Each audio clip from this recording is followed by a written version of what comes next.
yesterday we got some new casting information for Superman Legacy. When I first heard about it, I didn't see that they actually had roles associated with this. I just saw Nathan Fillion's in Superman Legacy. I was like, yeah, I could have told you that as soon as James Gunn was hired. This is not surprising. This is not actually news. Yeah. And so someone messaged me, are you going to make a video about this? Like, no, there's nothing to talk about. And then I actually read the article, and the article itself actually tells us more information. And so Isabella Mercedes will play Hawkgirl. And so she's been in a number of movies over the last 5 years. Eddie Gathegi, I'm sure I'm mispronouncing that, is Mr. Terrific. And Nathan Fillion will portray Green Lantern Guy Gardner, which as soon as I read that, I was like, oh, the actual headline here, I don't even think is the casting. That's not the interesting thing about this. It's that this early on, they're just telling us we're doing a populated universe where there's just heroes out there.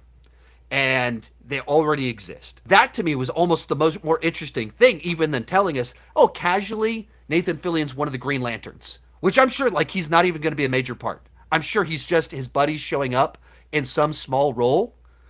And that itself, it's just a populated universe. That's what was most interesting to me. So I don't remember how much we've talked about James Gunn's DCU. So real quick, your thoughts, your excitement level for it, and then this casting, and then the fact that this means we have a populated universe right from the get-go.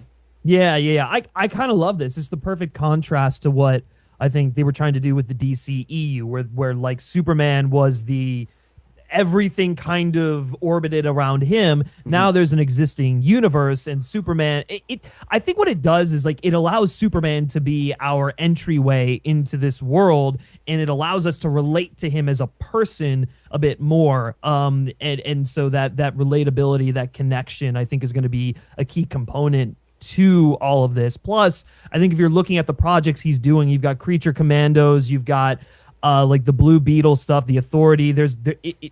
I don't know, like I'm not like a comics expert, but it seems like they're going through different eras in time leading up to the one where Superman arrives. And so it'll almost feel like a Watchmen sort of thing where like we've had the Minutemen and now this new group of superheroes is around and they're dealing with new issues. I think it also gives the title Superman Legacy a bit more context, or it gives it more meaning, because we're understanding that there is a superhero legacy that Superman will now have to uphold. And so I kind of like that.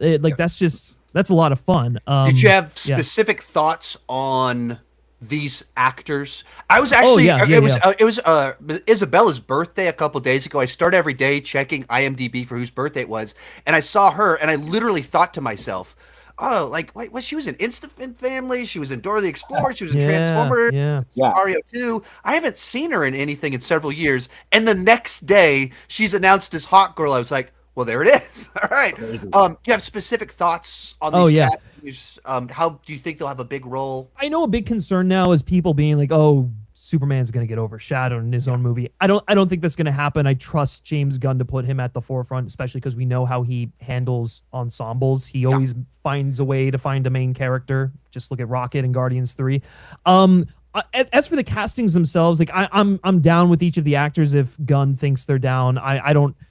Like you, I haven't seen two of them in a hot second. So, the actor playing Mr. Terrific? Is that what it is? Or him, and then the actress playing Hawkgirl. But I'm down to see both of them in it. The one that I am so freaking stoked about is Nathan Fillion as Guy Gardner, because Guy Gardner is exactly the kind of character that James Gunn excels at writing, because he's such a dick, but he can be a nice guy at times. And Nathan Fillion can play both sides of the coin there. And it just, I think that's a match made in heaven, and casting one of his buddies in that role, who's also proven to be a great actor.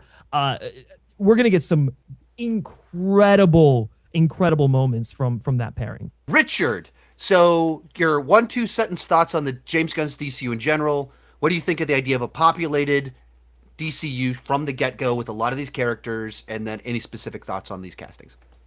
I'm very excited, obviously. I mean, James Gunn running the DCU, I'm such a huge fan of, especially after killing it with Guardians 3. I mean, one of my top 3 MCU movies now. So you're not tweeting out a lot of hashtag fire James Gunn. That you're not. No. So that's Not some of that's funny to me. That like you're either like, man, this is great, or you're like, fire this guy. He's the wrong pick. But that's Twitter for you. Oh god, Twitter's a cesspool. Go to Threads. Oh, and also you were mentioning the birthday thing. It's Rachel Brosnahan's birthday today. I just saw. Mm-hmm. I'm like 99% sure. And she's playing the new Lois Lane. Yeah. I'm very excited for her. And obviously, David Cornsweet is Superman. I think he hasn't really been out there a lot, but what I've heard about him is really good, and he's obviously got the stature to play Superman too. It's freaking 5. And that's what I want. Like when they announced the casting, people were like, what do you think about him specifically? And I was like, I don't know, because I don't know a ton of his work, but that's exactly what I want. I want a guy that I see Superman. I couldn't have told you, like, when they cast Henry Cavill, I was like, wait, what's he in? Oh, wait, he was the son in the Count of Monte Cristo? What? Okay. And so then you just see him as Superman. And so that's what I wanted. What do you think about the idea of a populated universe? Anything specific thoughts on these 3 actors in these roles? I don't mind the idea of a populated superhero movies, because the thing with origin stories as of recently, if I can go on a little diatribe, we've had a lot of the origin stories. I don't know if we necessarily need Superman's origin story anymore. We saw it work in the Spider-Man franchise without going the whole Spider Bite, Uncle Ben, great power, great responsibility, which they did later. But I'm really excited to see like what this kind of already up and coming Superman is going to do, especially because it's going to be like in his early years at the Daily Planet. And as for the casting, I'm really, really digging it. I actually watched Transformers the Last Night for the first time recently within the last few months. Classic film. Yeah, classic. Its use of the Holocaust was very tasteful. Isabella Mercedes was a lot of fun in there. I really liked her character, and I'm looking forward to seeing what she can do as Hawkgirl. I'm gonna butcher this guy's name, the guy who's playing Mr. Terrific, Eddie Gathegi. I hope I'm saying it right. I'm praying. Mm-hmm. He just better get more screen time than he did in X-Men First Class, because that was messed up what they did to him in that movie. I was trying to remember. Maybe he'll be in Deadpool 3. God.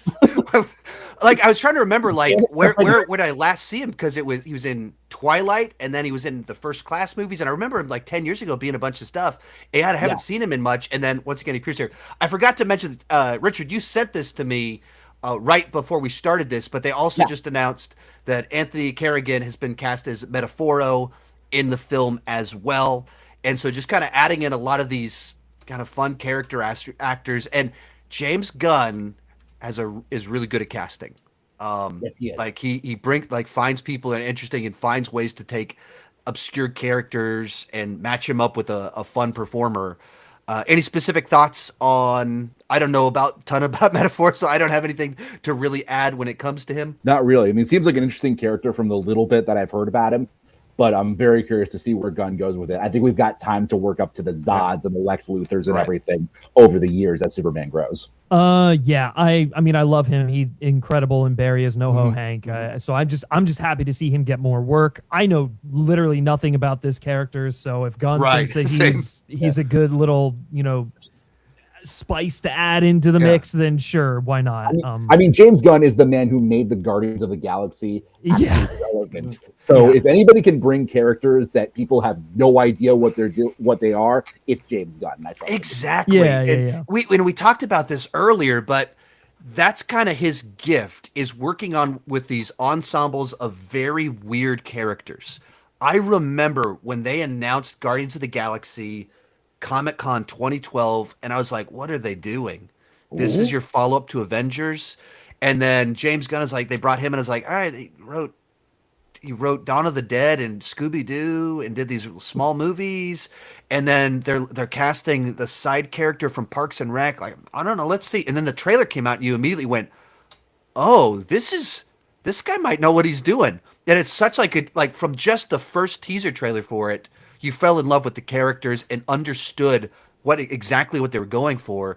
He's so good at that sort of thing. And tying back to like the topic of conversation here of the idea of him launching essentially this gigantic ensemble, a new DC universe, like that could be the exact thing that he's perfect to do. The big fear I do have about it is that it seems like they're doing this almost a full reboot, except for these fill in the blank characters. And especially after The Flash didn't seem like people seem like they're just kind of done. I think they need a fresh start. That's the biggest concern that I kind of have. Yeah, I think going the full reboot is more the right way to go. I mean, like Peacemaker and Suicide Squad, you know, if you want to keep those, and fine, you know, they've got their loose ties and everything. But I hope it's more of a full reboot. I think it will be. I mean, obviously, I can still get behind them using like Blue Beetle and stuff like that, because that seems like a pretty like insular sort of thing. Plus, like with everything that Gunn is pulling from, it really feels like Ted Kord is going to be integrated in this in some capacity. And I know there were rumors that maybe Jason Sudeikis is playing him. So if that's true, I mean, that's just like a genius piece of casting that that was a while ago. I'm not sure if that ever came to be, but I remember that rumor. Yeah. It's just one of those ones. It's like, oh man, that would be too good to be true if that's like actually who's gonna play Ted Kord. But they are getting all the Ted Lasso people in comics. They are. That Brett Goldstein, Juno Temple, Christopher Fernandez. I'm such a huge fan of that. Yeah.